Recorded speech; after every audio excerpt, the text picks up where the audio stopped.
اب یہاں پر یہ بات بھی سمجھ لیں کہ سیدنا ابو ذر غفاری رضی اللہ تعالیٰ عنہ کی ذات کو لے کر دو اعتراض کیے جاتے ہیں۔ ایک اعتراض تو سیدنا ابو ذر غفاری رضی اللہ تعالیٰ عنہ کی ذات پر،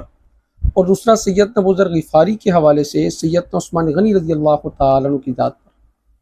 جو اعتراض سیدنا ابو ذر غفاری رضی اللہ تعالیٰ عنہ پر ہے کہ معاذ اللہ وہ عبداللہ ابن سبا کی دعوت سے مرعوب ہو گئے تھے اور وہ ان کے اعلی کار بن گئے تھے، اور دوسرا اعتراض کہ ابو ذر غفاری رضی اللہ تعالیٰ عنہ کو سیدنا عثمان غنی رضی اللہ تعالیٰ عنہ نے یہ جلا وطن کر دیا تھا۔ اب یہ اعتراض اس وقت سے چلا آ رہا ہے، اور آج بھی سیدنا عثمان غنی رضی اللہ تعالیٰ عنہ پر کچھ لوگ یہی اعتراض کرتے ہیں کہ سیدنا عثمان غنی رضی اللہ تعالیٰ عنہ نے ابو ذر غفاری رضی اللہ تعالیٰ عنہ کو جلا وطن کر دیا تھا۔ میں اس میں ایک حدیث جو بخاری شریف کے اندر موجود ہے اس کی طرف اشارہ کروں گا، اور تاریخ طبری کی کچھ روایات ہیں ان کی طرف اشارہ کروں گا۔ صحیح بخاری کے اندر حدیث کا نمبر ہے 1406۔ زید بن وہب، ان کو جب یہ پتہ چلا، جب یہ اعتراض اس وقت بھی عام ہوا کہ شاید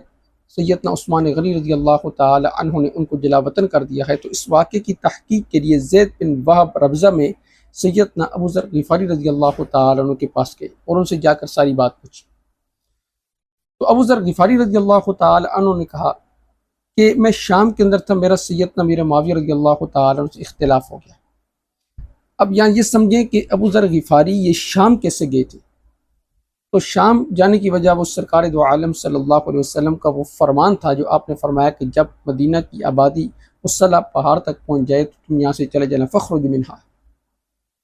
تو ابو ذر غفاری رضی اللہ تعالی عنہ اس ارشاد کو سامنے رکھتے ہوئے مدینہ سے چلے گئے تھے۔ اب وہاں جا کر سیدنا امیر معاویہ رضی اللہ تعالی عنہ سے جو اختلاف ہوا تھا، اس اختلاف کی وجہ وہ آیت تھی، اس آیت کی تفسیر میں اجتہاد تھا۔ سیدنا امیر معاویہ کا اجتہاد ایک طرف تھا اور سیدنا ابو ذر غفاری کا اجتہاد دوسری طرف تھا۔ یا ایھا الذین آمنوا ان کثیرا من الاحبار والرہبان لیأکلون اموال الناس بالباطل ویصدون عن سبیل اللہ۔ تو سیدنا امیر معاویہ رضی اللہ تعالی عنہ کا نقطہ نظر یہ تھا کہ اس آیت کا مصداق وہ اہل کتاب ہیں، جبکہ اس کے برعکس ابو ذر غفاری رضی اللہ تعالی عنہ کہتے تھے کہ نہیں، اس سے مراد اہل کتاب کے ساتھ ہم بھی ہیں، ہمیں بھی خطاب کیا گیا ہے، لہذا مسلمانوں کو سونا چاندی جمع نہیں کرنا چاہیے، زہد و قناعت کی زندگی بسر کرنی چاہیے۔ بات بڑھ گئی، ہو جاتا ہے، موسیٰ علیہ السلام اور ہارون علیہ السلام کے درمیان بات نہیں بڑھ گئی، تلخی ہو گئی۔ تو سیدنا امیر معاویہ نے خط لکھا سیدنا عثمان غنی رضی اللہ تعالیٰ عنہ جو اس وقت خلیفہ تھے۔ تو سیدنا عثمان غنی نے ابو ذر غفاری رضی اللہ تعالیٰ عنہ کو یہ مدینہ بلا لیا اور سیدنا امیر معاویہ سے کہا کہ ان کو آپ مدینہ بھیج دیں۔ اب ابو ذر غفاری رضی اللہ تعالیٰ عنہ مدینہ کر پہنچے تو لوگ جوک در جوک ان کو ملنے کے لیے ایک ہجوم جمع ہو گیا، یعنی ایسے لگ رہا تھا کہ جیسے کوئی بندہ پہلی مرتبہ آیا ہے۔ اب یہ ساری صورتحال جب دیکھی سیدنا عثمان غنی رضی اللہ تعالی عنہ نے، تو آپ نے ان کو یہ مشورہ دیا ابو ذر غفاری رضی اللہ تعالی عنہ کو کہ اگر آپ مناسب سمجھیں تو یہاں سے چلے جائیں۔ اب یہ الفاظ حدیث کے اس بات پر دلالت کرتے ہیں کہ عثمان غنی رضی اللہ تعالی عنہ کی بات وہ رائے کے درجے میں تھی، حکم کے درجے میں نہیں تھی۔ حکم ایسے نہیں دیا جاتا کہ اگر آپ مناسب سمجھیں، حکم یہ دیا جاتا ہے کہ آپ یہاں سے چلے جائیں، نکل جائیں یہاں سے، یہ حکم ہوتا ہے۔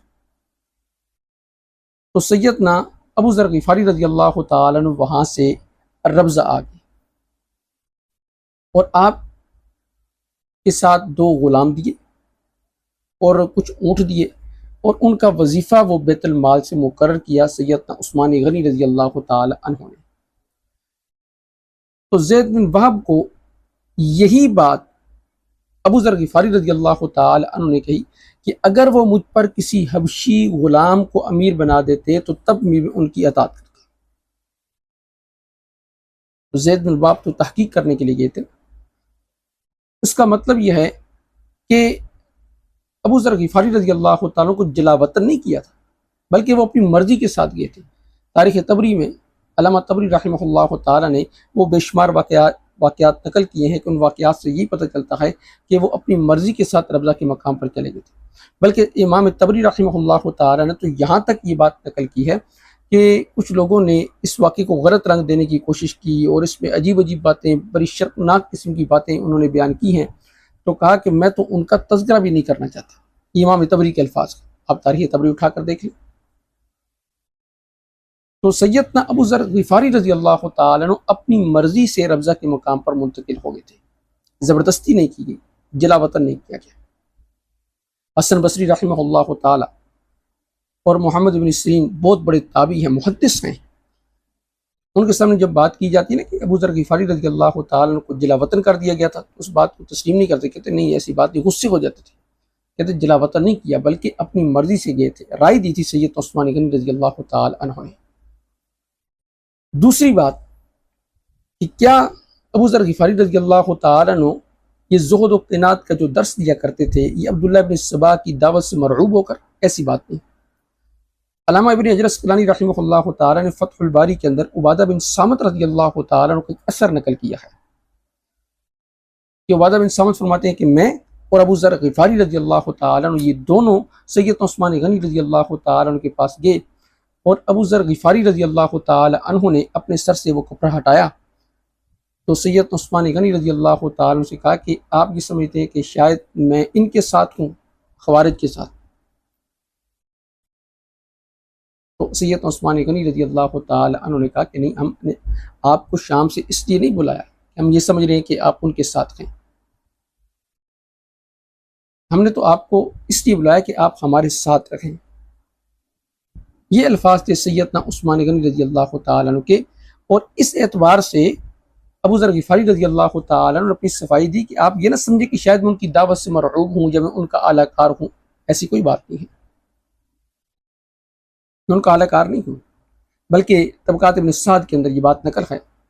کہ کوفہ کے کچھ لوگ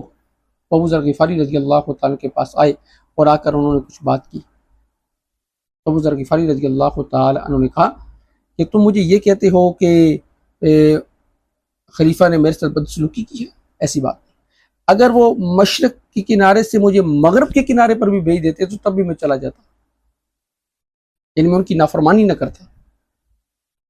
تو سیدنا عثمان غنی رضی اللہ تعالیٰ نے ایک صحابی کے مقام کو مد نظر رکھا، اور سیدنا ابو ذر غفاری رضی اللہ تعالیٰ نے خلیفہ کے مقام کو مد نظر رکھا، ایسا نہیں تھا۔ لہٰذا یہ جو دونوں اعتراض کیے جاتے ہیں کہ سیدنا عثمان غنی نے ان کو جلا وطن کر دیا، یہ بھی غلط ہے، اور یہ جو اعتراض کیا جاتا ہے کہ سیدنا ابو ذر غفاری رضی اللہ تعالیٰ عنہ یہ عبداللہ بن سبا کے اعلی کار بن گئے تھے، تو یہ بھی غلط ہے۔